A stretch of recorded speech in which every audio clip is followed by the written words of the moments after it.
evening, and welcome to tonight's conversation, Where Do Radicals Come From?, featuring authors Gal Beck and Talia Lavin, moderated by Stephanie Butnick. My name is Jenna Weiss, and I'm the Assistant Director of Public Programs at the Jewish Museum. It's my pleasure to welcome you to this event, which kicks off the spring 2022 season of Unpacking the Book, Jewish Writers in Conversation, co-presented by the Jewish Museum, Jewish Book Council, and Tablet Magazine. If this is your first time attending an Unpacking the Book event, welcome. You can watch many of our past programs on Jewish Book Council's YouTube page. After the event, please visit the Jewish Museum's website to sign up for our e-news for information on upcoming events, including the next Unpacking the Book on Monday, April 11th, planned in conjunction with the exhibition, The Hair with Amber Eyes. The show is on view through May 15th, and we encourage you to visit if you are able to do so.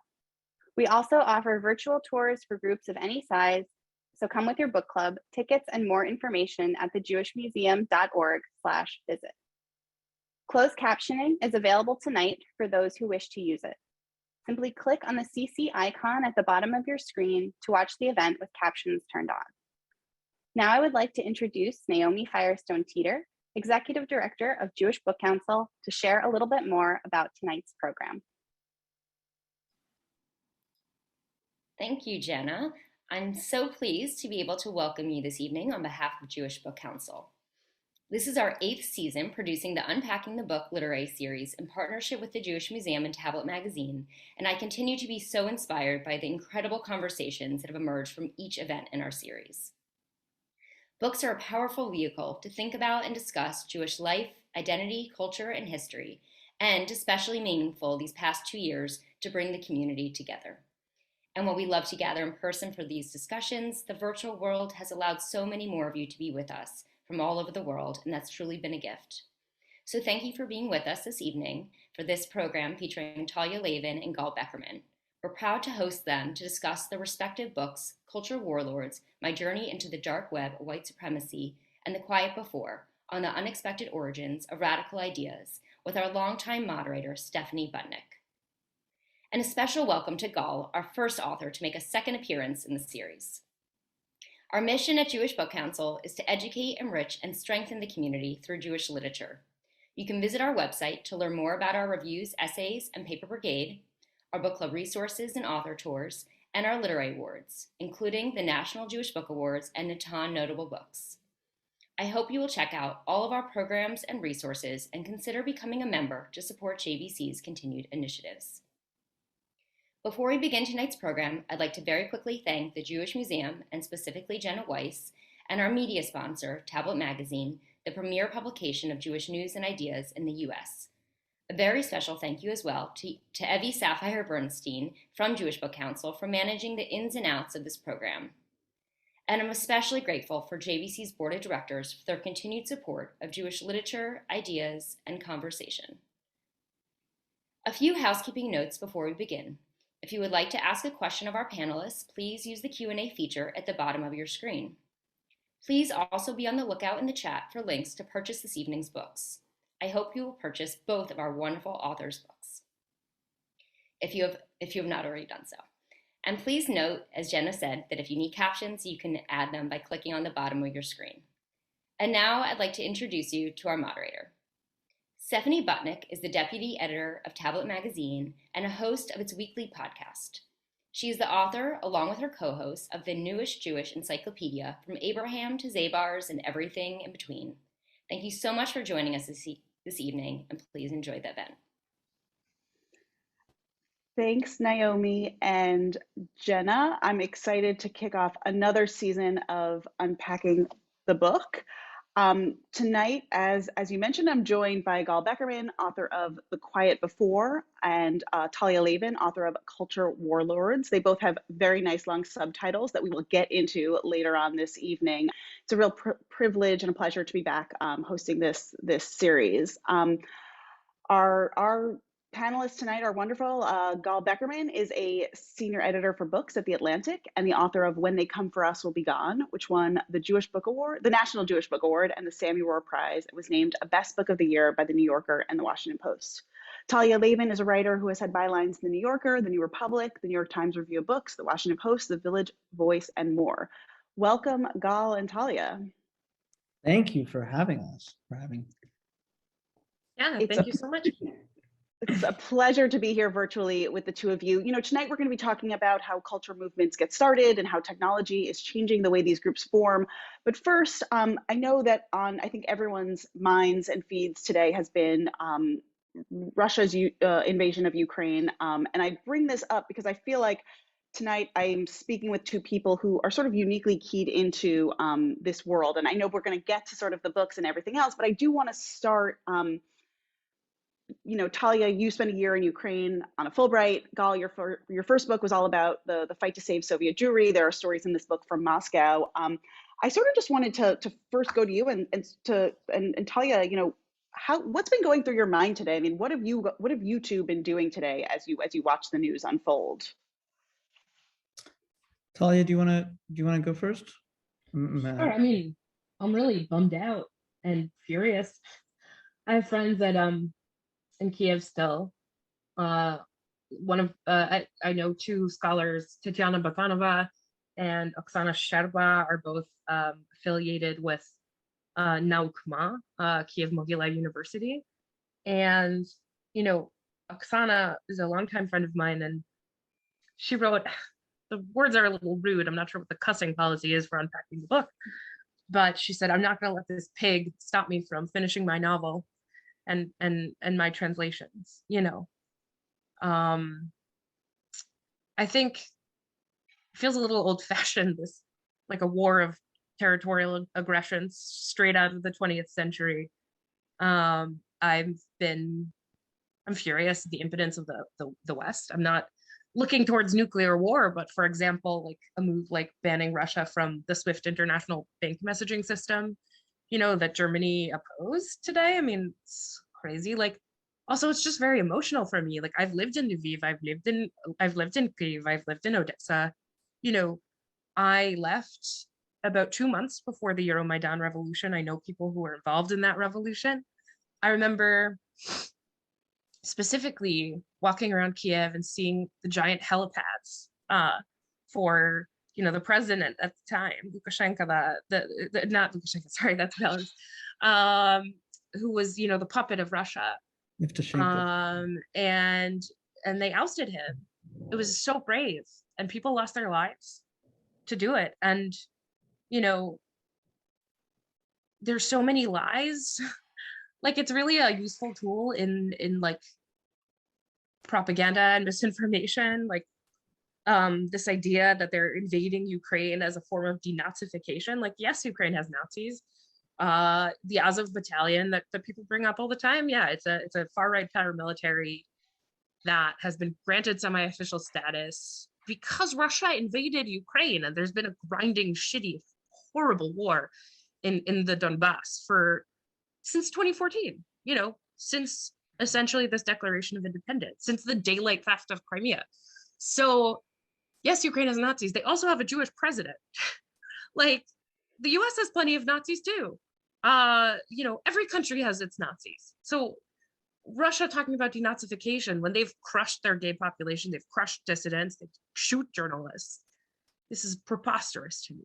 And too many people have really swallowed that big hole. We're also seeing the US right just like go absolutely gaga for Putin, simply as, I think, just like a measure of you know, whoever is stronger is right. I mean, it's really a staggering illustration of the sort of might makes right principle, and how that's playing out, you know, on Fox News and among, you know, various candidates. I mean, I could talk about this forever, but like, there are hundreds of thousands of Jews and gay people and innocent Ukrainians who are under fire right now because of some neo-tsarist hubris. There are people languishing in jail now in Russia because they came out to the streets and said, we don't want this. We don't want to kill our neighbors.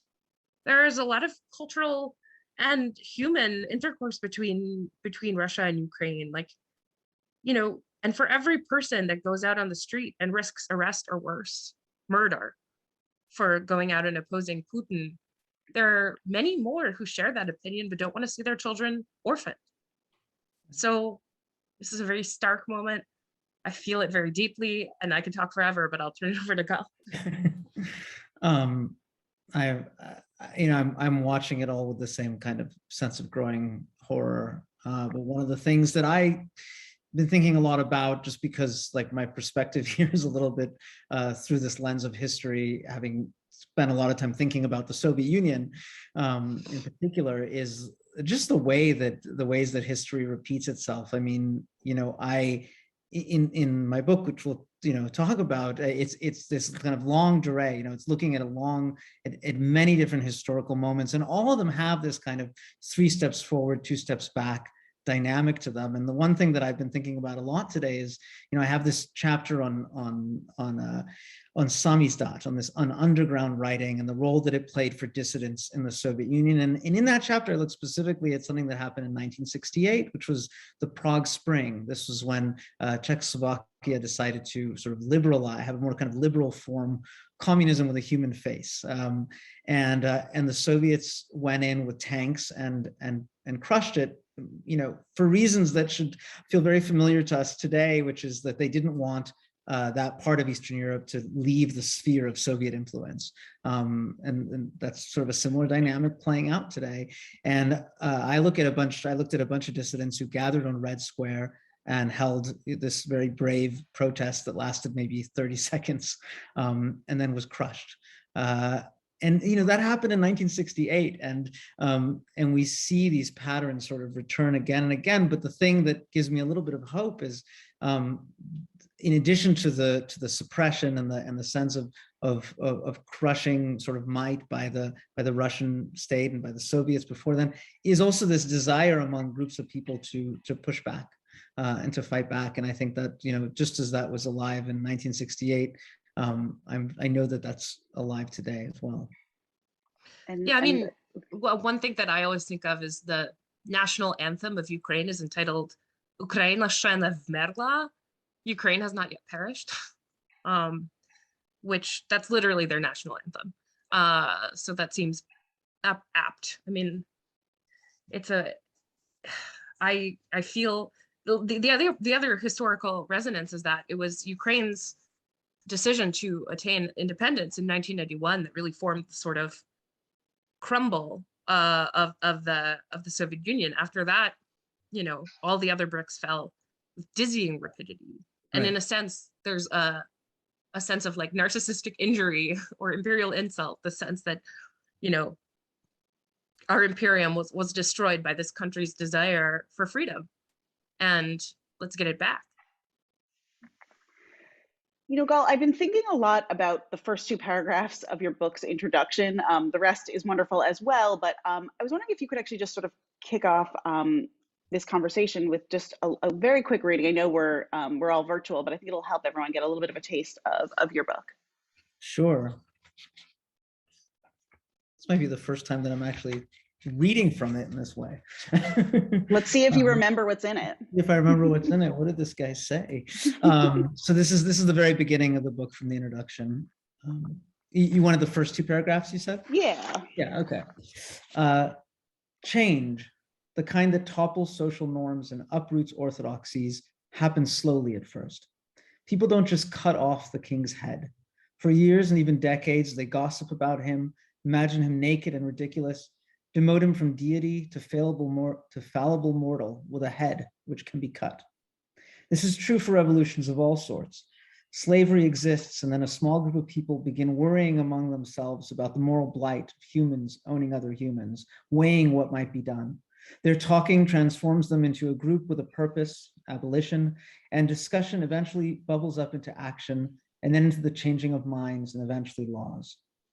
We are gripped by the moment when the crowd coalesces on the street, the adrenaline, the tear gas, the deafening chants, a policeman on horseback chasing down a lone protester, or a man standing up to a tank. But if we rewind to the instant when a solid block of shared reality is first cracked, it's usually a group of people talking.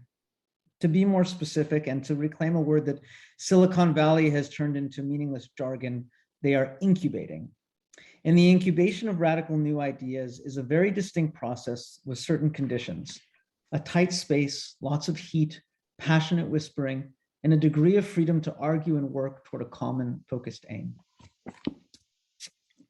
So that slow hum of incubation, that build up to the moment we see, on TV, on cameras, it's sort of like the behind the scenes busy work of revolution.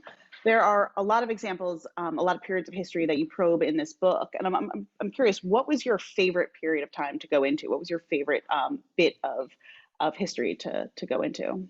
Oh, they were all sort of fascinating. I mean, I think the one that pops to mind right away, just because there hadn't been a lot of work done historically on this particular time period and on this movement, was I looked at small African-owned newspapers just before independence in the 1930s. I looked specifically in West Africa, what was called the Gold Coast, and what today we know as Ghana. And the way that these small newspapers that weren't really newspapers in the way we think about newspapers today in the West, meaning a professional staff of reporters going out and getting information, but it was much more like the op-ed page. In fact, it was a big chunk of the paper was devoted to what they called Grumbler's Row, which was just people writing in with their complaints, their thoughts, their hopes, and it was this wonderfully sort of fertile space for people to begin to imagine what a national identity could look like for them beyond what they were experiencing as colonial subjects, and beyond even what they were feeling as in terms of their division of tribes, to actually what would it mean to be part of one nation. And there was a lot of things they had to work out before they got there. And these particular newspapers and the space that they opened up, this sort of space for conversation, for debate, for imagination, all of it was really critical. And so those were really fascinating, because I had the feeling when I found the microfiche of these newspapers from the 1930s that nobody had taken a look at them in a long, long time, and almost immediately these kind of voices just popped right out at me. And that was a lot of fun, but really each of the chapters had an element of sort of primary source research to them, so I was in the archives. But it was critical for me with this book is to sort of find the stories that hadn't gotten that much play. People have asked me, why isn't there a French Revolution chapter or American Revolution chapter? It's because we know a lot about those periods of time. What I wanted to do was to really explore how some of these same dynamics of kind of small groups of people coming together as a vanguard and kind of beginning to incubate, radical ideas that would kind of undermine a status quo, how that started in different moments throughout history that we might not know as much about. So the first half of your book covers 1635 to I think 1992. Yeah. The entire second half is 2011 to 2020, with that one decade. So something happens to sort of weight that, and that's of course technology, specifically social media. I mean, can you tell us a little bit about what social media does to this conversation, which will, I think, bring us perfectly into Talia's project with her book as well? Sure. So, I'm interested in each of these. The book is set up as a series of stories, essentially. As you said, the first half is kind of historical stories from before our digital era, and the second half kind of looks more specifically at our last 10 to 15 years. But each chapter at its center has a medium, a form of communication that a small group of people is using to begin to develop their ideas.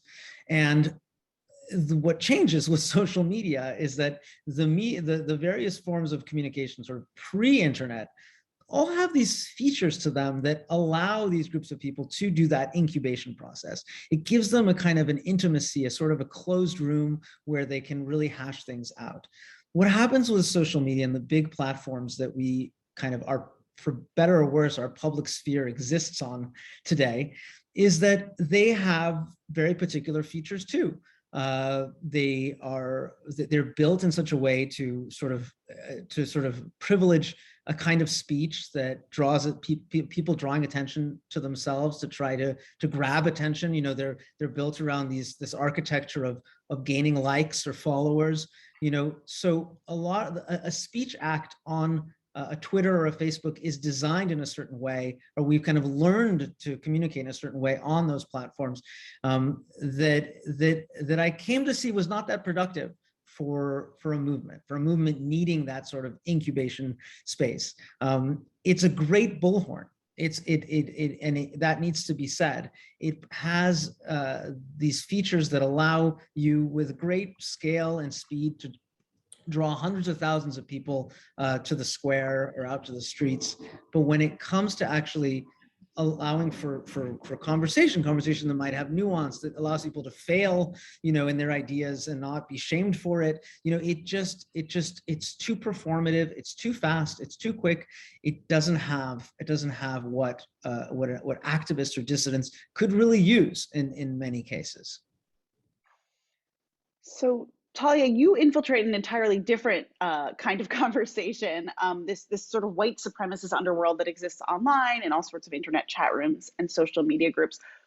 It's dark, and you went there. Why did you do that? Why do that? And what did you uncover along the way? Well, I think Gal actually has some familiarity with wading through these kinds of conversations. He has a chapter on the leaked chats from Discord that were leaked by the leftist radical collective Unicorn Riot. And he sort of read through the planning of Charlottesville, Unite the Right, and talks about the feeling of ickiness that sticks to your skin as you read the dialogue. I mean, I was in relatively few closed chats. I did inveigle my way into a few of these, we could say, incubation spaces for terrible ideas, including memorably like a pretty violent closed chat where I watched them speculate about whether I was too ugly to rape. They concluded that a gun would be the best tool, and I was watching that in real time. It was a bit like bathing in aqua regia, is what I write in my introduction to the book, which is also out now in Spanish as La Cultura del Odio. But yeah, so why did I do it? It is kind of an insane thing for a gay Jewish woman to do. I think I have been writing about the far right in the US since 2017. And when I set out to write this book, it was built on sort of my pre-existing expertise, but also I did reach out to try to interview some of the key figures through the front door. And unlike my white Christian male colleagues, I was summarily shut out of being able to do the conventional journalistic interview. And so I decided I needed another way. I needed a back door. And so that's how I wound up in 100+ incredibly disgusting Telegram channels with titles like Mine Comfy Corner, and, like Shitlords United and whatnot. And really sifting through this overwhelming degree of bile every day for a year. Just hours and hours and hours spent in these chat rooms where, they're sig heiling virtually, talking about race war constantly. But I will say building off Gal's point, like these spaces where people in movement, Telegram chats on the secured encrypted chat app Telegram, where incidentally a lot of Russian dissidents also have found an outlet, are sort of a mix between public and private. They're not in the same way as Twitter, like open to the whole world immediately, like, and subject to the kind of context collapse that we've all seen when a tweet gets quoted by the person and turns into some sort of firestorm. But they're obviously not closed either, since I was able to get into so many of them under various noms de guerre. But they do serve as sort of this echo chamber for stochastic terrorism, an echo chamber for radicalization, where it's sort of they're yes-anding themselves into race war, is how I described it. I guess the sort of environment. I don't know if that's a good answer to the why, but it was logistical, and also I have a panic disorder and I wanted to be brave anyway.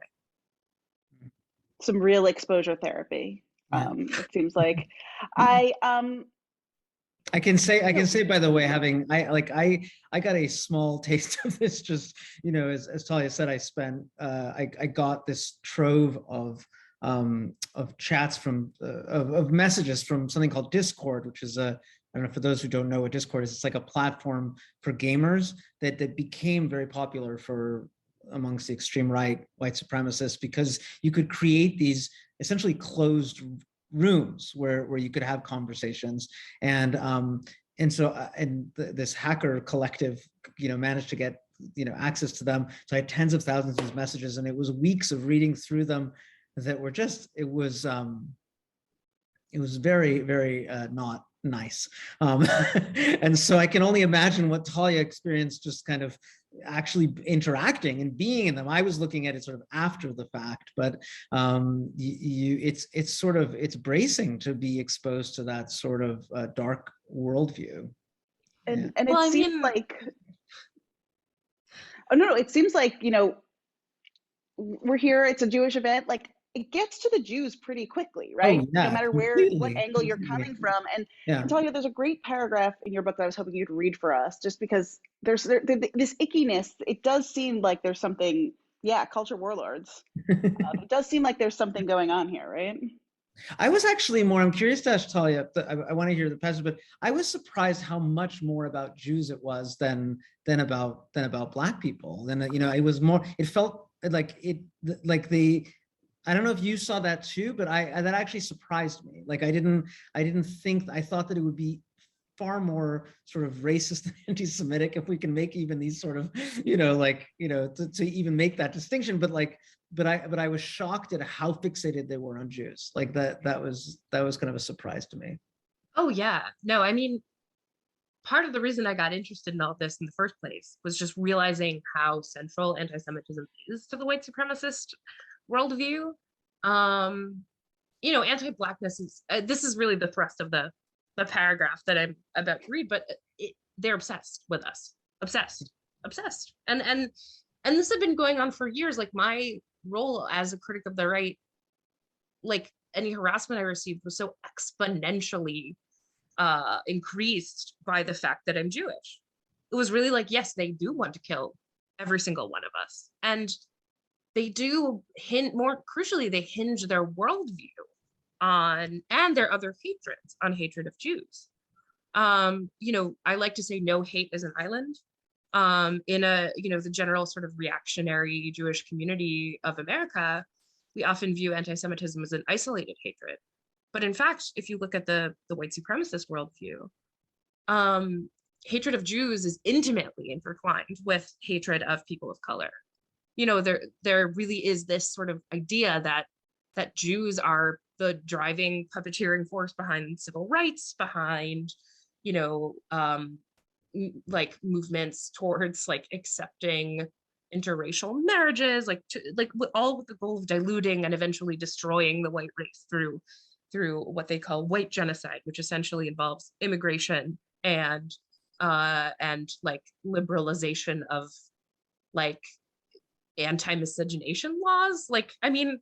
So there's this really like, and also trans rights are a Jewish plot, feminism is a Jewish plot, like anything that they dislike is a Jewish plot.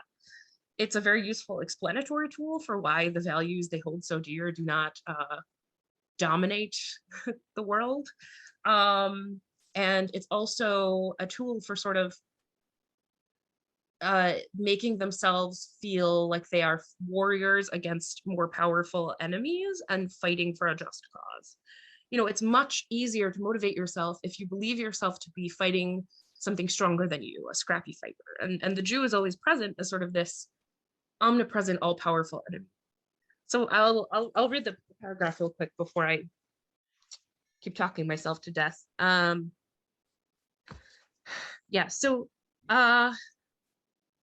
Hatred of non-whites is one of the founding ideologies of the United States and is palpable in every element of the country's policies, politics, and economic conditions, from the mainstream to the radical fringe.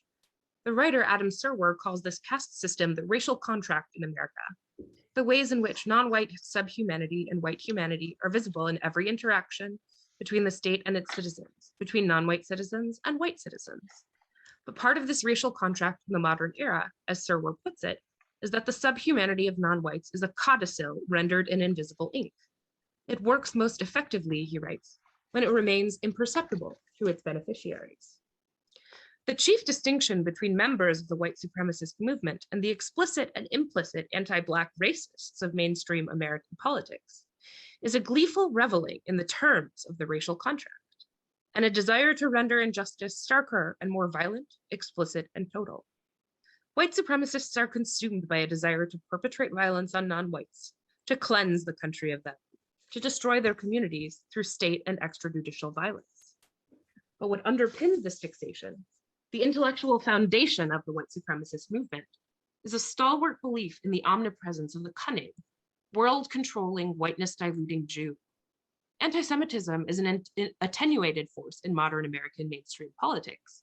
Engaging in it enables white supremacists to distinguish themselves from the other strata of a deeply racist society. So yeah, I don't know. That's the thing. The other part, yeah, it is a method of distinguishing. Like, American society is so racist that, like, part of the way white supremacists distinguish themselves is by being like, no, we hate Jews too, and more. I also feel like the Jew functions really in an interesting way with white supremacists, right? Because we are both there's this weird way in which Jews are so dangerous because they pass among you and you might not know. I mean, I'm wondering, Talia, I guess I'm just, if you could sort of help us understand, I mean, you do this a lot in the book about why Jews are so frightening to these white supremacists. Yeah, I mean, chapter 1 is called On Hating and chapter 2 is called The Jews. I didn't even intend to focus as much on anti-Semitism as I did. It's just that it's utterly inescapable. It is everywhere. And yes, I mean, I think it is the rhetorical, as I mentioned earlier, it's the rhetorical utility of having an enemy that you can cast as all powerful. But there is also a sense that, I mean, Jews sort of became white at a point. We were never Black, but we weren't quite white either. And it was really in the decades following World War II, where anti-Semitism, sort of in the public sphere became less and less acceptable, basically as a result of American intervention in World War II. And so, there is what's really constantly repeated is this notion that that Jews sort of smuggled themselves into whiteness and now are trying to destroy it from within. That we're this sort of fifth columnists that have entered in through the back way and now are seeking to destroy whiteness from this ersatz whiteness that we've donned. At least when it comes to Ashkenazi Jews.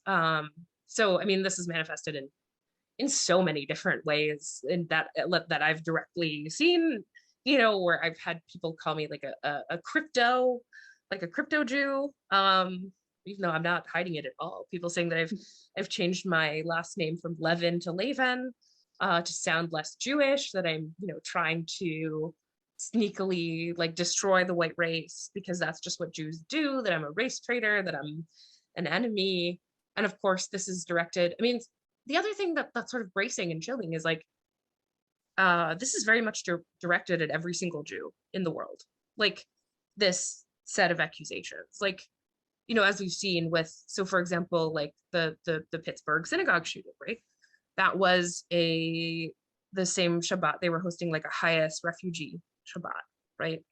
Hebrew Immigrant Aid Society, Shabbat, themed Shabbat around welcoming the refugee, right? And that particular shooter,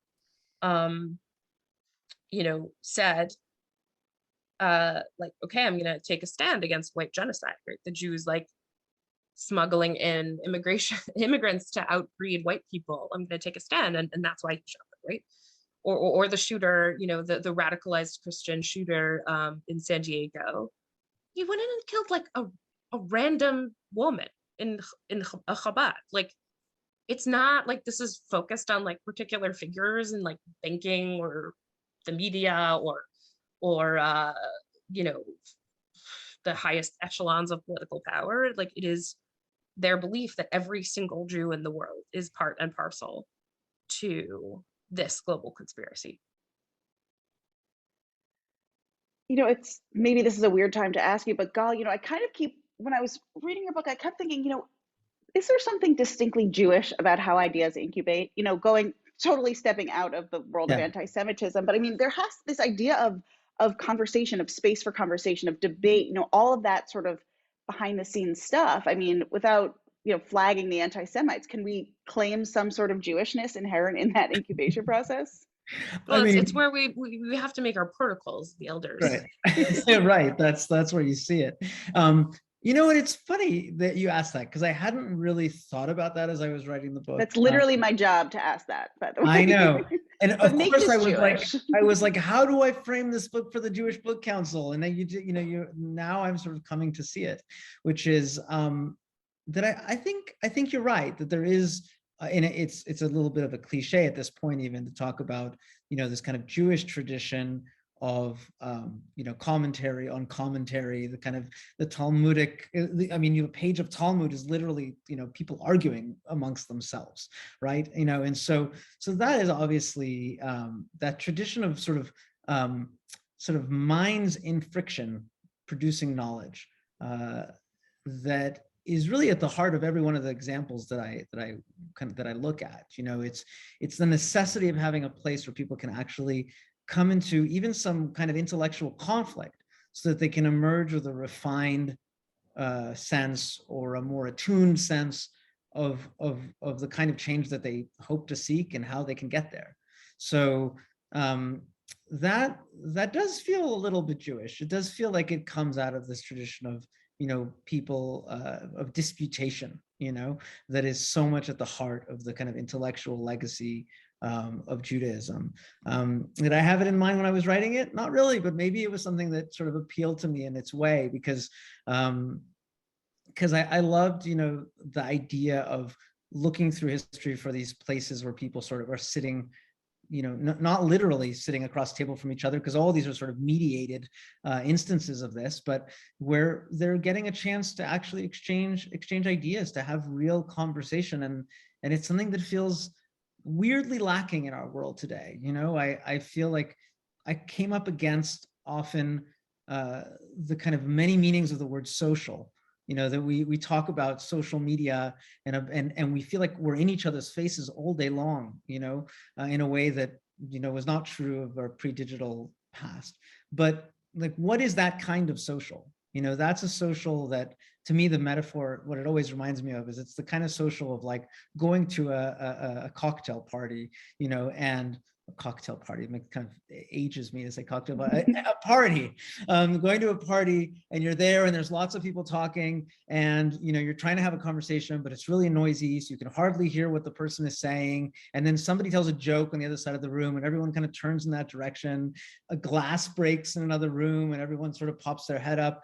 And you can spend 3 hours in that setting. It's extremely social, right? You're crammed in a room with lots of people, but at the end of the night, you're back home and you're taking your shoes off and you're like, I don't feel like I talked to anybody. I don't feel like I actually had any kind of real conversation. And that is a kind of social. That's being social. And I feel like we have an overabundance of that kind of social, whereas it's also social to be huddling together with 5 or 6 people and to really be intensely discussing something in a focused, kind of concentrated way. And that's a sort of social that I sort of miss in our world. And I feel like we've become so kind of enamored with the ability to be social in this one particular way that we're sort of forgetting about these other dimensions of sociability.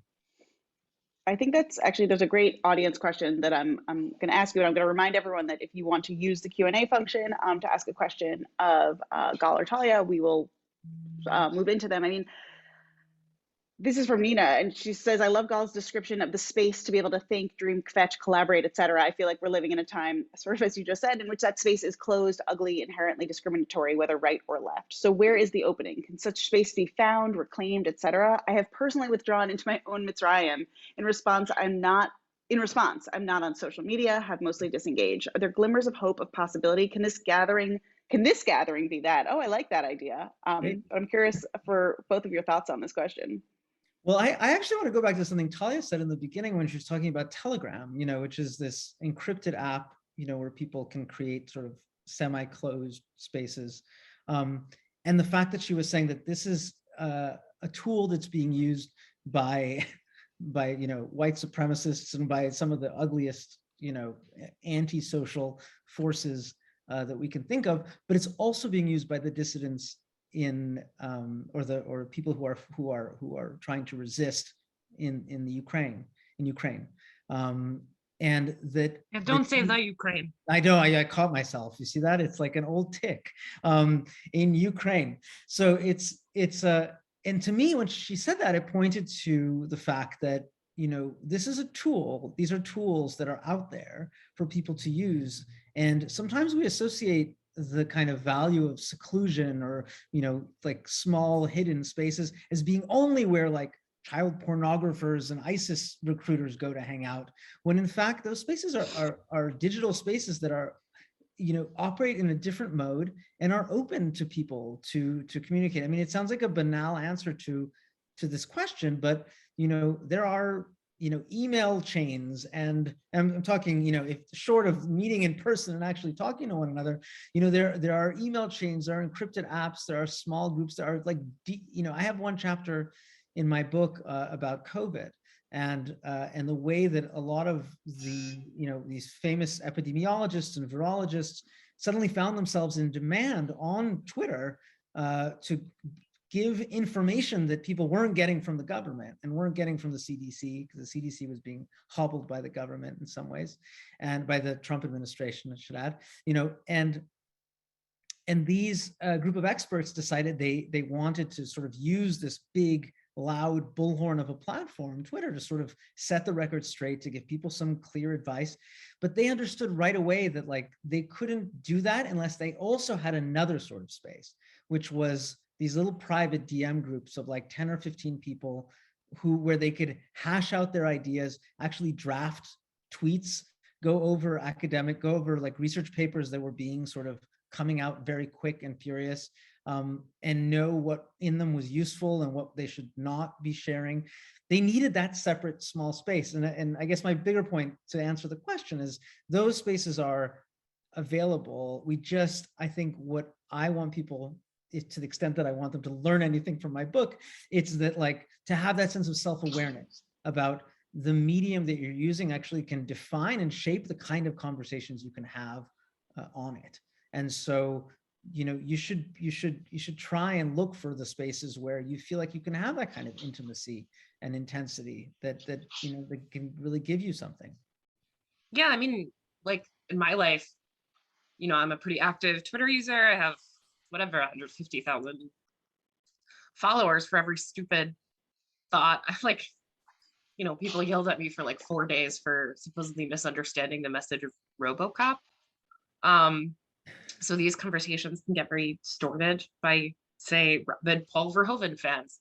But also in my life as a radical leftist, I am a radical leftist. I am an anti-fascist, and I say that proudly and without any shame, which may not be the sort of usual for Tablet's target audience. But the ways that I organize that stuff, organize deplatforming campaigns, organize, trying to identify particularly dangerous racist figures, trying to demonetize hate groups, is through these intimate mediums, signal groups, DM groups. I am in constant contact, and certainly was throughout the emotionally trying experience of writing the book. Was in contact with comrades, from all over the world who had the intimate experience, of being researchers of the far right, being women researchers of the far right, and in my professional life, like I have a group of women writers that I rely on to talk to every day. So there are digital space. I think like there are so many ways in which social media is warping discourse, and I really appreciated I really liked your book overall, but I really appreciated the parts where you talked about the ways in which activist movements can be derailed by solely public facing Right. dialogue. And I have personally witnessed the much more intimate sort of Antifa, like these very intimate affinity groups, and the ways that we operate in concert and in quietude, and largely don't expose our identities. You know, my forms of anti-fascism are much more public facing, and so, you know, I don't operate under a nom de guerre unless I'm, say, infiltrating a racist white supremacist dating site. But I think, like, there is definitely a utility, and a continuing radical utility, in having these small digital spaces where we can speak to one another. Yeah. And this leads me to the next listener viewer question, attendee question. Where are we? What medium are we on right now? Lauren wants to know, Talia, did you experience PTSD after being immersed in this white supremacy world, and how did you stay sane? And there's actually another question here that I want to tack onto that, which is basically, are those groups, are people in the book, are they aware of your book, and have they reacted in any way to it? Yeah. Well, shortly after the book was published, a couple of FBI agents came to my door and were like, hey, there are rape and death threats against you. And I was kind of like, well, I knew that. How did I stay sane? I didn't. I have, like, pretty intense agoraphobia.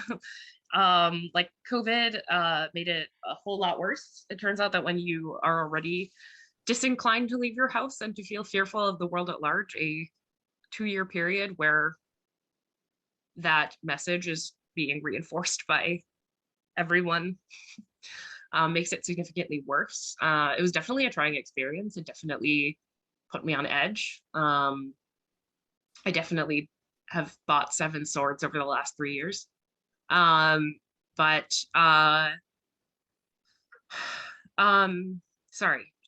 I just, like, I always got asked, like, how did you stay sane? How did you cope? And I'm like, well, I kind of didn't.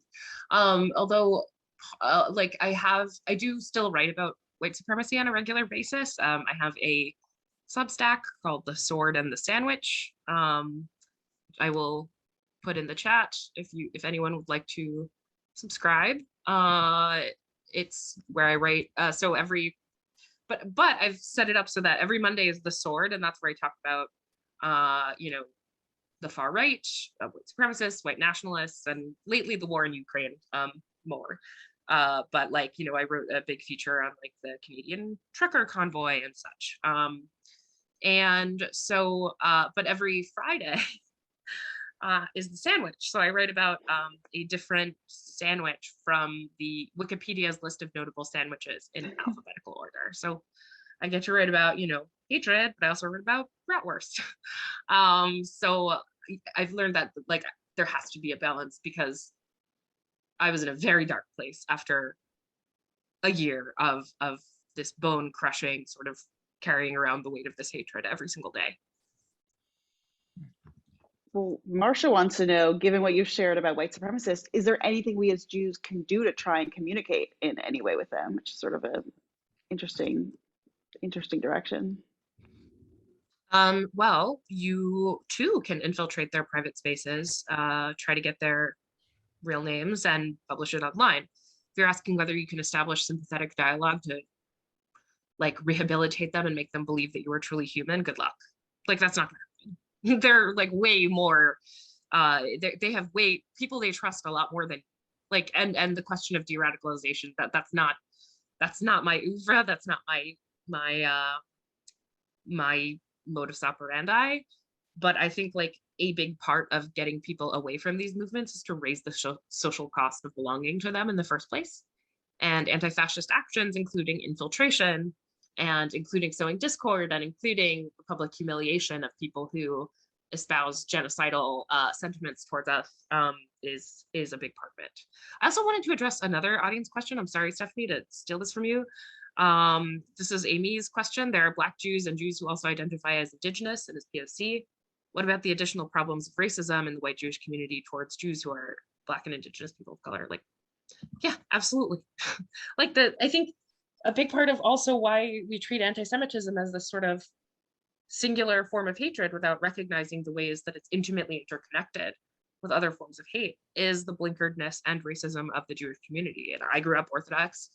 I grew up constantly hearing racist sentiments of various kinds, like, from my community.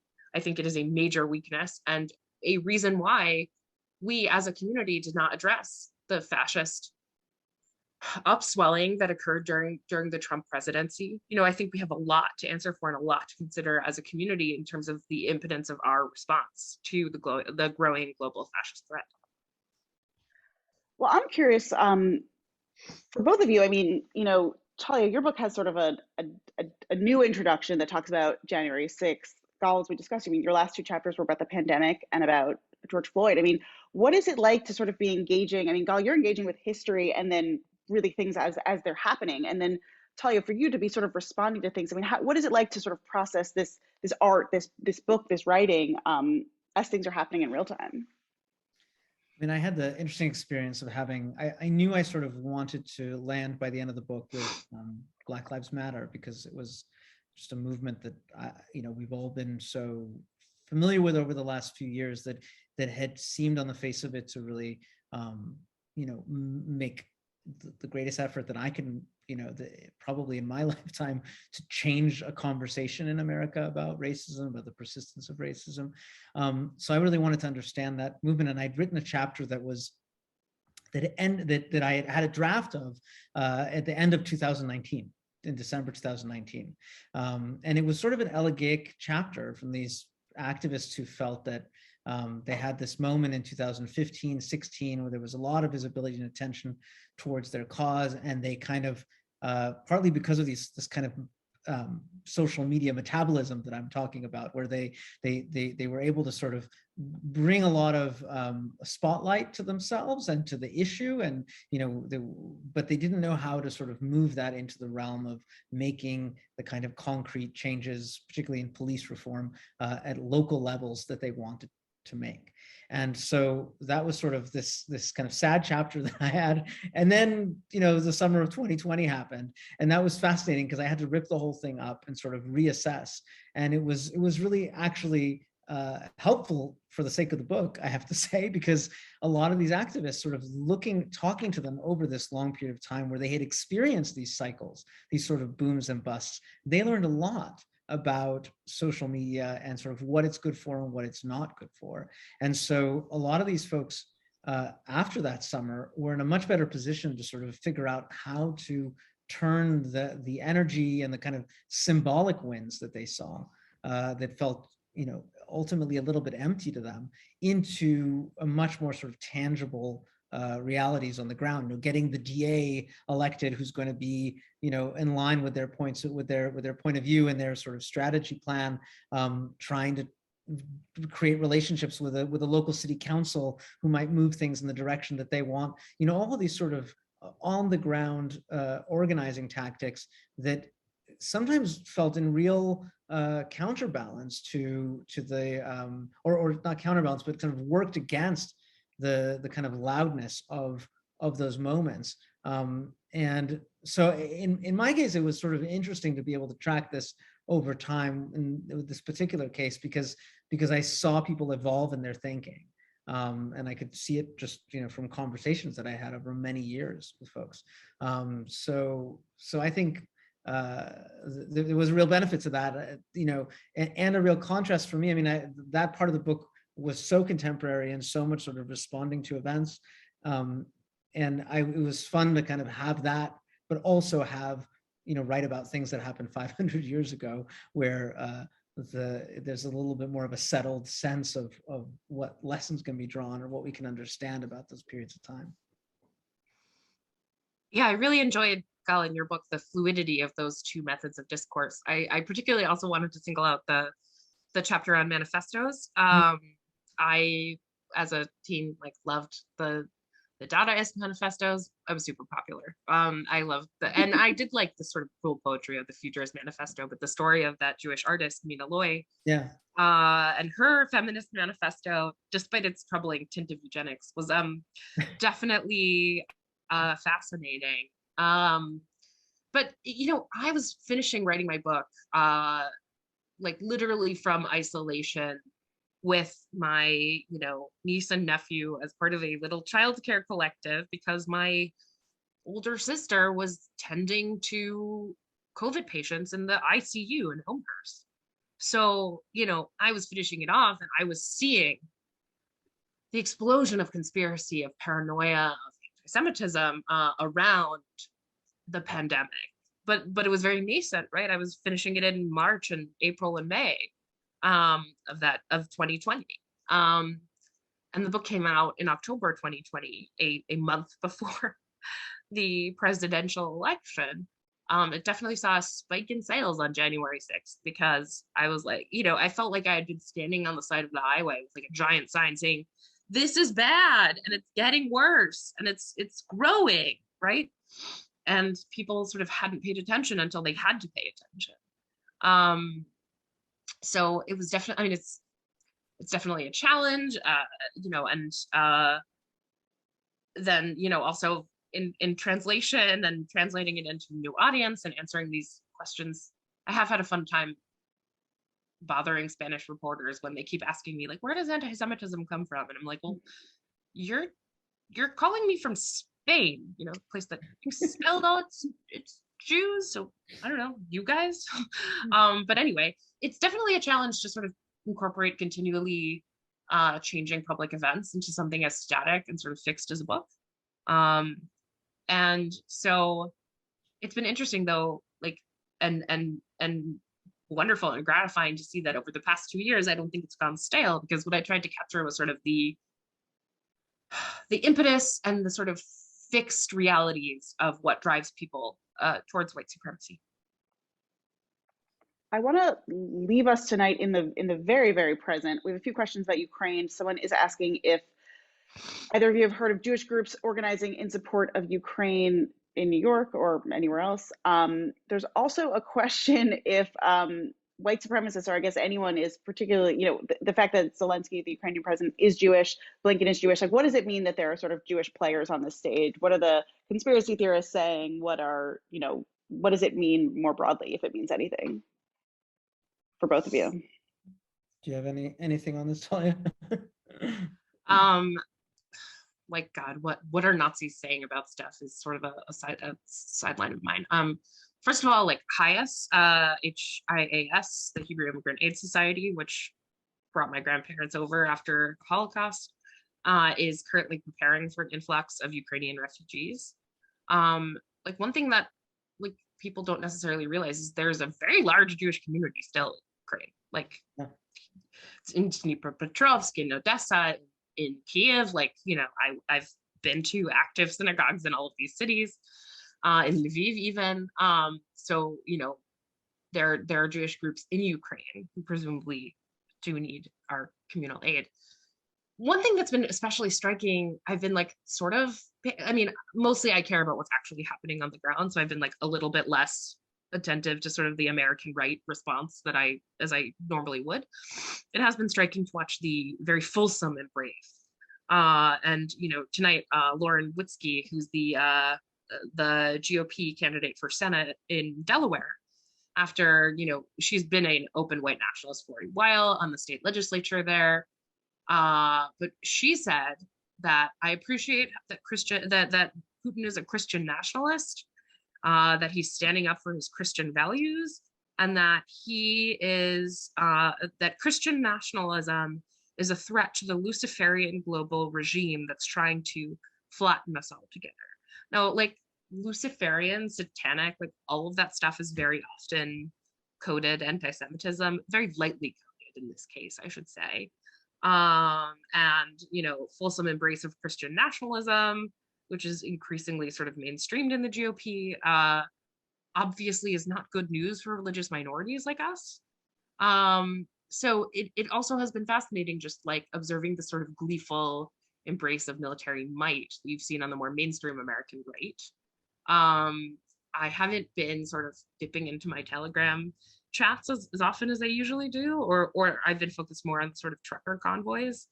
But I think there's a broadly sort of like pro-Putin sentiment, and then the sort of like tankies, authoritarians who view themselves as leftist, are are just like, well, Ukraine is a Nazi country that's like propped up by the CIA anyway, so they deserve it.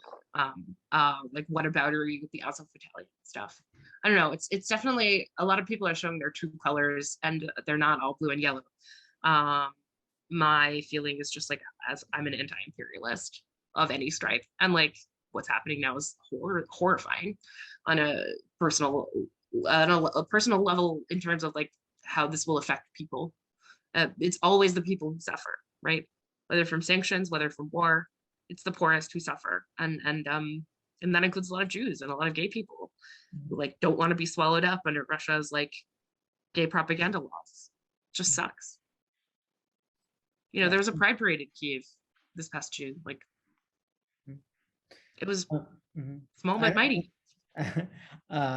Yeah, I don't have much to add to what Talia said, except to say that, you know, to me, what's important in these moments always is to kind of hear the voices of people, you know, and sometimes I feel like it gets lost, you know, when we're looking at when we're talking in geostrategic, you know, terms about what Putin wants and how the West should react, like where the Ukrainians are actually at, and that's what I'm seeking out when I'm, you know, looking for my, you know, when I'm online trying to get a handle on what's happening, is I want to know how people are experiencing this on the ground, how they're seeing what's happening, and that's sort of where some of the horror is coming from for me, because you know, the sense of kind of losing your country feels very acute.